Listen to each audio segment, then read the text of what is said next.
BPO में job apply कर रहे हैं बट आपको जो है एचआर से कॉल नहीं आ रहा है, या फिर आपको कंटिन्यूसली रिजेक्शन आ रहा है रिज्यूमे लेवल पर, या फिर आपका रिज्यूमे जो है उसको ATS रिजेक्शन मिल रहा है, तो यहाँ पर मैं ज़रूर आपको हेल्प करूँगी। मैं आपको ऐसे कुछ ऐप बताऊँगी जहाँ पर आप फ्री में रिज्यूमे बना सकते हो। कुछ वेबसाइट्स है जिसमें आप रिज्यूमे को जो है फ्री में अच्छी तरीके से बना सकते हो। कौन कौन से फॉन्ट आपको यूज़ करना है, क्या डिटेल्स देना है, किस अरेंजमेंट में आपको डिटेल देना है, ये सब जो चीज़ें मैं आपसे शेयर करूँगी। और एंड में आपको मैं रिज्यूमे का एक फॉर्मेट भी शेयर करूँगी कि आपका रिज्यूमे अगर आप वैसे बना रहे हो तो आपको 100% जॉब जो है उसके लिए डेफिनेटली एचआर से कॉल आ जाएगा। हाय, आई एम जया। मैंने अपना जो करियर है वो बीपीओ से ही स्टार्ट किया था। And welcome to my channel life with Jaya. इस वीडियो को एंड तक देखिए। मैं आपको इसमें एक हैक बताऊंगी जो कि 5 मिनट में आपको जो है एक सर्टिफिकेट दिलवा सकते हैं। तो आप जो है वीडियो को एंड तक देखिए। बीपीओ के लिए जब आप रिज्यूमे बना रहे हो तो जो स्ट्रक्चर है वो सिंपल होना चाहिए और क्लैरिटी के साथ होना चाहिए। उसमें आपको जो है बहुत सारी चीज़ें ऐड नहीं कर देना है, क्योंकि एचआर जो है उनके पास बहुत ही कम टाइम होता है। तो कम टाइम में जितना सिंपल रिज्यूमे रहेगा उतना जल्दी आपको जो है कॉल आने का चांसेस होता है। इसलिए मैं भी आगे आपको जो फॉर्मेट बता रही हूँ आप ये फॉर्मेट फॉलो कर सकते हैं। सो फर्स्ट जो स्ट्रक्चर का पार्ट रहता है वो होता है ऑब्जेक्टिव। सो करियर ऑब्जेक्टिव आपको क्लियर रखना है, जैसे कि to obtain a position in BPO where I can utilize my communication skills to provide great customer experience। Career objective जो है वो आपको बिल्कुल ही सिंपल और क्लियर रखना है। सेकेंड जो पार्ट होता है रिज्यूमे का वो होता है आपके स्किल्स। सो स्पेशली जो फ्रेशर्स होते हैं उनके लिए ये बहुत ही इंपॉर्टेंट पार्ट होता है, बिकॉज आपके पास कोई एक्सपीरियंस नहीं होता है, राइट। सो यहाँ पर ये जो स्किल्स आप मेंशन करते हो यही एक तरह से हेल्पफुल हो सकते हैं, इम्पैक्टफुल हो सकते हैं एचआर के लिए। जब एचआर आपका रिज्यूमे गो थ्रू करेगी तो वहाँ पे आपके स्किल्स जो है वो बहुत ही बड़ा इम्पैक्ट देते हैं। तो जब भी आप स्किल्स वहाँ पे मेंशन कर रहे हो क्लियरली मेंशन करो और प्रोफेशनल वे में मेंशन करना है। सो ये स्किल्स आप मेंशन कर सकते हो, जैसे कि कम्युनिकेशन स्किल्स है, कस्टमर हैंडलिंग है, एम्पैथी। उसके बाद आपने अगर टाइपिंग किया हुआ है तो आपका टाइपिंग स्पीड जो है 30 WPM, ठीक है, ये आप मेंशन कर सकते हो। उसके बाद आपका बेसिक कस्टमर नॉलेज है, प्रॉब्लम सॉल्विंग, डिसीजन मेकिंग, ये जो स्किल्स है ये आप वहाँ पर मेंशन कर सकते हो। अगर आपको बेसिक एक्सेल आता है तो ये भी आप वहाँ पे क्लियरली मेंशन कर सकते हो।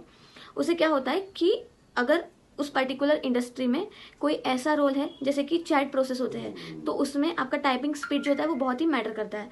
तो अगर एचआर को दिख रहा है कि आपका टाइपिंग स्पीड जो है वो अच्छा है तो वहाँ पे पॉसिबिलिटी होती है कि टाइपिंग प्रोसेस के लिए भी आपको कॉल है, या फिर अगर चैट प्रोसेस है चैट प्रोसेस के लिए भी आपको कॉल है। दोनों प्रोसेस के लिए जो कॉल आने की प्रोबेबिलिटी होती है वहाँ पे वो जो है बढ़ जाती है। तो इसलिए अगर आपको टाइपिंग आती है तो आप रिज्यूमे में क्लियरली मेंशन कर सकते हो। एक्सपीरियंस अगर नहीं मेंशन किया है तो ये जो स्किल्स आप मेंशन करोगे ये बहुत ही स्ट्रांग दिखते हैं, रिज्यूमे को स्ट्रांग बनाते हैं। इसके बाद जो थर्ड सेक्शन है वो है एजुकेशन। सो जो भी आप अपना एजुकेशन वहाँ पे मेंशन कर रहे हो वो आपको क्लियरली मेंशन करना है। आपने कौन से स्ट्रीम में लिया हुआ है एजुकेशन, जैसे कि सपोज आप 12th पास है तो आपको मेंशन करना है HSC।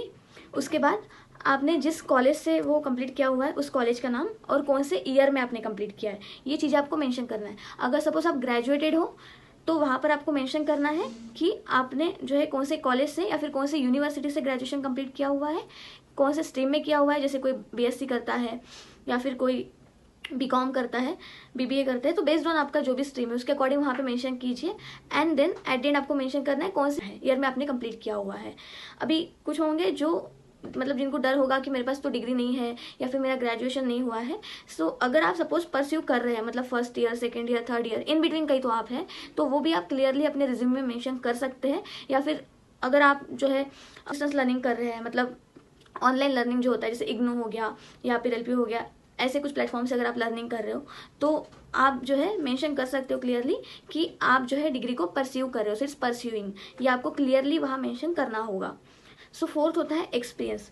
अगर आप एक्सपीरियंस एम्प्लॉय हो, जैसे कि आपके पास 1 साल का, 6 महीने का, 2 साल का या फिर उससे ज़्यादा एक्सपीरियंस अगर आपके पास है तो आप वहाँ पे अपना एक्सपीरियंस मेंशन करते हो। एक्सपीरियंस मेंशन करने के लिए आपको क्लियरली कंपनी का जो टाइटल है वहाँ पे देना है। उसके बाद नीचे जो है आपको आप किस पोजीशन पे काम कर रहे थे, सपोज कि आप कस्टमर सपोर्ट रिप्रेजेंटेटिव थे तो वो आपको क्लियरली वहाँ पे मेंशन करना है कि आप कस्टमर सपोर्ट रिप्रेजेंटेटिव थे। एंड उसके बाद आपका क्या ड्यूरेशन रहा है वहाँ पर, जैसे कि अगर आपने 2020 से 2022 तक काम किया या फिर 2022 से 2021 तक काम किया, जो भी आपका ड्यूरेशन रहा है वो आपको क्लियरली मेंशन करना है। क्योंकि इससे एचआर को आपका जो स्टेबिलिटी एक पॉइंट होता है कि आप कोई कंपनी में जब ज्वाइन कर रहे हैं तो आप कितना टाइम तक वहाँ रह रहे हैं वो दर्शाता है। और सेकेंडली आपका जो एक्सपीरियंस है वो देखने में कंपनी को हेल्प मिलता है। सेकेंडली, अगर आप फ्रेशर है तो एक्सपीरियंस का जो पॉइंट है वो आपको मेंशन नहीं करना है, बट यहाँ पर आप जो है अदर एक्सपीरियंस मेंशन कर सकते हो, जैसे कि प्रोजेक्ट एक्सपीरियंस, या फिर आपने कोई प्लेटफॉर्म के थ्रू प्रैक्टिस किया हुआ है। जैसे कि कुछ वेबसाइट्स होते हैं जहाँ पर आपको फ्री में लाइव कस्टमर एक्सपीरियंस या फिर चैट्स कैसे मैनेज करना है, ये सब चीज़ों का प्रैक्टिस करने मिलता है। तो वो चीज़ें आप प्रैक्टिस कर सकते हैं और उसको अपने रिज्यूमे में ऐड कर सकते हैं। तो उससे एचआर को आइडिया मिल जाएगा कि ये कैंडिडेट जो है इनको एक्सपीरियंस है इस पर्टिकुलर थिंग में, मतलब इन्होंने इससे पहले भी हैंडलिंग किया हुआ है। मे बी वो आपने प्रोजेक्ट के थ्रू किया है या फिर प्रैक्टिस करते हुए किया है कोई वेबसाइट में, बट आपको उसका एक्सपीरियंस है। तो ये चीज़ बहुत ही मैटर करती है। इसलिए अगर आप चाहते हो कि आपको बीपीओ में जॉब लगे या फिर आप बीपीओ में अप्लाई कर रहे हो अभी भी, तो मैं आपको सजेस्ट करूंगी कि जो वेबसाइट्स होते हैं, जैसे कि कुछ वेबसाइट होते हैं जहाँ पे फ्लिपकार्ट, अमेजोन या फिर जो अदर प्लेटफॉर्म्स हैं उनके जो कस्टमर सर्विस है उसके कुछ सैम्पल्स मिलते हैं जिसको आप मैनेज कर सकते हो, जिसमें आप प्रैक्टिस कर सकते हो। तो ये आप एक बार गो थ्रू कीजिए, एक बार आप चेक कीजिए और इसको अपने रिज्यूमे में भी ऐड कीजिए। नेक्स्ट सेक्शन जो होता है इसमें आपको पर्सनल डिटेल्स जो है ये मेंशन करना होता है। तो पर्सनल डिटेल्स को आपको बहुत ही लंबा नहीं खींचना है। इसमें आपको क्लियरली अपना नाम, उसके बाद आपका नाम, आपका सिटी, आपका ईमेल आईडी, आपका मोबाइल नंबर, ठीक है। और अगर आपके प्रोफाइल्स है, जैसे कि लिंक्डइन प्रोफाइल होता है, ठीक है, या फिर अदर प्रोफाइल्स होते हैं, जो भी पोर्टफोलियोज आपके पास अगर प्रोफाइल है तो वो लिंक आपको ऐड कर देना है। जब आप ईमेल आईडी वहाँ पे मेंशन कर रहे हो, आपको ईमेल आईडी जो है वो प्रोफेशनल वे में ही वहाँ लिखना है। और प्रोफेशनल ईमेल आईडी आपको एक अलग से बनाना है, जिसमें आपका नाम और आपका जो भी सरनेम है, या फिर अगर आप बस अपना नाम ही मेंशन करना चाह रहे हो तो जो भी डिटेल है वो क्लियरली दिखे। उसमें आपको कोई भी अदर वर्ड्स यूज़ नहीं करना है जो कि अनप्रोफेशनल लगे। तो प्रोफेशनल ही ईमेल आईडी आपको बनाना है। मैंने भी जो जॉब स्विच किए हुए हैं या फिर मैंने भी जो जॉब्स लिए हैं, मैं भी जो है इन प्लेटफॉर्म को ही रेफर की हूँ। That's why I am suggesting you guys as well कि आप भी ये प्लेटफॉर्म जो है इसको रेफर कर सकते हैं रिज्यूमे के लिए। सबसे पहला प्लेटफॉर्म अगर मैं आपको सजेस्ट करना चाहूँ तो वो रहेगा नौकरी। नौकरी में जो है इनबिल्ट ही प्रोग्राम होता है जहाँ पे आप अपना रिज्यूमे जो है बना सकते हो। तो नौकरी में भी आप रिज्यूमे जो है बना सकते हैं।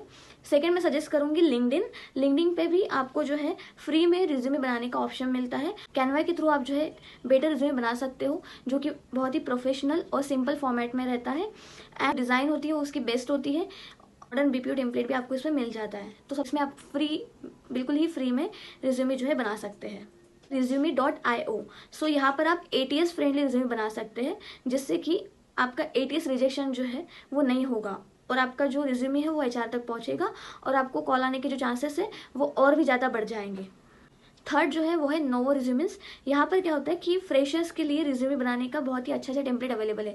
If you are a fresher and if you want to create a good resume, you can go through this app. ये जो भी मैंने आपको सोर्स बताए हुए हैं वेबसाइट से, या जो भी मैंने आपको ऐप्स बताए हुए हैं, यहाँ पे आप क्लियरली सर्च कर सकते हो कॉल सेंटर रिज्यूमे। तो जो रिज्यूमे के फॉर्मेट्स है वो आपको वहाँ क्लियरली मिलते हैं। उसमें भी आपको जो है बाइफर्केशन मिल जाता है, freshers, experience. Based on that आप अपना रिज्यूमे जो है अपने अकॉर्डिंग बना सकते हो। बस ये आपको ध्यान में रखना है कि आपको बहुत ही प्रोफेशनल और बहुत ही क्लियर रिज्यूमे बनाना है। एक पेज में आपका रिज्यूमे जो है वो हो जाना चाहिए, 2 पेज तक नहीं जाना चाहिए। ऐसा आपको रिज्यूमे बनाना है, 1 पेज रिज्यूमे आपको बनाना है। रिज्यूमे को ATS फ्रेंडली बनाने के लिए कुछ फॉन्ट्स है, ठीक है, जो मैं आपको बताऊंगी। सबसे पहला आई सजेस्ट कि कैलिब्री जो है ये आप फॉन्ट यूज़ कर सकते हैं रिज्यूमे बनाते वक्त। इनसे ओपन साइंस है, रोबोटो है, ये जो फॉन्ट्स है ये भी आप यूज़ कर सकते हैं। बट मोस्टली मैं भी अपने रिज्यूमे में जो प्रेफरेंस देती हूँ वो कैलिब्री को हूँ, तो आप भी कैलिब्री को प्रेफरेंस दे सकते हैं। का साइज़ जो होता है हेडिंग में मैं सजेस्ट करूंगी कि 14 to 16 आप जो है रख सकते हैं। और जो भी बॉडी रहेगा, ठीक है, टेक्स्ट बॉडी, उसमें आपको जो साइज़ रखना है वो आप 11 to 12 रख सकते हैं। 11 to 12 आपका साइज़ जो है वो परफेक्ट है रिज्यूमे के लिए। और जो लाइन स्पेसिंग रहता है इसमें आप 1.15 जो है इतना स्पेसिंग रख सकते हैं। रिज्यूमे जो है उसमें कोई फैंसी कलर या फिर फैंसी इमोजी या फैंसी वर्ड्स भी आपको यूज़ करने की ज़रूरत नहीं है। जैसे मैंने आपको बताया कि क्लैरिटी के साथ प्रोफेशनल वे में आपको रिज्यूमे जो है रखना है। ये छोटी छोटी चीज़ें हैं जो आपको जो है जल्दी से इंटरव्यू कॉल्स जो है वो बढ़ा देती है। जैसे कि सबसे पहले आपकी जो ईमेल आईडी है, क्योंकि जो भी आपको पहला कांटेक्ट होता है वो ईमेल आईडी के थ्रू ही होता है। तो ईमेल आईडी जो है आपको बहुत ही प्रोफेशनल रखना है। जैसे कि मैंने आपको बताया भी था कि आपका नाम, आपका सरनेम, या फिर बस अगर आप नाम भी लिखना चाह रहे हैं, बट एक प्रोफेशनल वे में आपको ईमेल आईडी रखना है। सेकंड जो रहेगा वो रहेगा आपका नंबर। आपका नंबर जो है वो व्हाट्सएप पर भी अवेलेबल रहे या फिर नॉर्मल कॉल के लिए भी अवेलेबल रहना चाहिए। और ईमेल आईडी और नंबर में जो भी आप अपनी प्रोफाइल रख रहे हो, मैं सजेस्ट करूंगी कि काफ़ी प्रोफेशनल वे में उसको रखिए। इवन जो आपके अदर वेबसाइट्स, जैसे कि आप नौकरी के थ्रू अगर लाइक जॉब के लिए फॉर्म फिल कर रहे हो, या फिर आप इंडीड के थ्रू कर रहे हो, ठीक है, लिंक्डइन के थ्रू कर रहे हो, जो भी वेबसाइट के थ्रू आप जॉब के लिए अप्लाई कर रहे हो, ठीक है, तो वहाँ पे आपको जो आपकी डीपी है, आपकी जो प्रोफाइल होती है, उसको सही से अपडेट करना है, प्रोफेशनल वे में आपको रखना है। थर्ड मैं सजेस्ट करूँगी कि जो आपका रिज्यूमे है, जैसे कि ये बीपीओ के लिए रिज्यूमे है, सो इसमें रिज्यूमे में फ़ोटो रखना इंपॉर्टेंट नहीं है, तो आप जो है रिज्यूमे में फ़ोटो ना रखें, मोस्टली आप इस पर फोकस करें कि 1 पेजर ही रिज्यूमे आप बनाएं। फोर्थ मैं सजेस्ट करूँगी कि जो भी शिफ्ट होता है, ठीक है, अगर आप नाइट शिफ्ट, रोटेशनल शिफ्ट जो होते हैं, ठीक है, डे नाइट, आप इनसे कंफर्टेबल विद नाइट शिफ्ट और रोटेशनल शिफ्ट, ये क्लियरली आप मेंशन कर सकते हो, क्योंकि कुछ कंपनी हो, जैसे एग्जांपल 24/7 ही कंपनी है जहाँ पे रोटेशनल शिफ्ट्स होते हैं, नाइट शिफ्ट्स होते हैं, तो अगर आप ऐसे कंपनी के लिए अप्लाई कर रहे हो तो वहाँ पे एचआर डेफिनेटली देखते हैं कि आप जो है नाइट शिफ्ट के लिए ओके हो या नहीं। अगर आप हो कंफर्टेबल तो उनका जो प्रेफरेंस रहेगा वो डेफिनेटली आपकी तरफ रहेगा। एक हैक मैं आपको बताना चाहूँगी जो आपको बहुत ही यूज़फुल रहेगी। तो जैसे कि मैंने स्टार्टिंग में आपको बताया था कि अगर आपका टाइपिंग स्पीड जो है वो नहीं है, ठीक है, और आपके पास कोई सर्टिफिकेशन नहीं है, तो इसको आप जो है 5 मिनट में ले सकते हैं। एक वेबसाइट है, ठीक है, typingtest.com, जिसके थ्रू आप अपना टाइपिंग प्रैक्टिस जो है वो कर सकते हैं और अपना जो स्किल है, ठीक है, उसको अपग्रेड कर सकते हैं। और जो भी उसमें आपको लिख के आएगा कि आपने अचीव किया हुआ है, उसका स्क्रीनशॉट लेके आप एज अ सर्टिफिकेट जो है उसको ऐड कर सकते हैं अपने रिज्यूमे में। रिज्यूमे हमेशा आपको पीडीएफ फॉर्मेट में ही डाउनलोड करना है, कभी भी वर्ड डॉक में आपको नहीं करना है, हमेशा उसको पीडीएफ फॉर्मेट में ही डाउनलोड करें।